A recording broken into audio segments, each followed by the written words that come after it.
সুষুম্না নাড়িটা যখন স্পর্শ পায় তখন আপনার ভেতরে ও চারপাশে এক জ্যোতির্ময়ী আলো জ্বলে। আপনি যদি সম্পূর্ণ মনোযোগটা দেন সুষুম্না নাড়িতে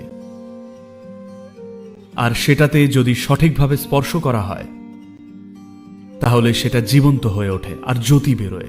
একবার আলোকিত হলে ধীরে ধীরে শক্তিটা খুবই অল্প সময়ের মধ্যেই পরিপক্ক হয়ে উঠবে আর শক্তি মুক্তির অবস্থায় পৌঁছবে, জ্যোতি বেরোবে, আত্মজ্ঞান প্রাপ্ত ব্যক্তির আভা থাকবে। কিন্তু আপনার মধ্যে একজন আত্মজ্ঞানীর চেতনাটা নেই। যদি দাঁড়ান বা যদি কেবল চুপচাপ বসেন আপনি একজন শক্তিশালী সত্তা, কিন্তু মুখ খুললেই আপনি মূর্খ, আপনি এমনই হবেন। কিন্তু এইভাবেই থাকাটা ভালো, কারণ এটা অর্জন করাটা সহজ। আপনার চাই শুধু নিষ্ঠা আর সমর্পণ। বিশেষ করে যখন আমি জীবিত রয়েছি এটা করা খুবই সহজ।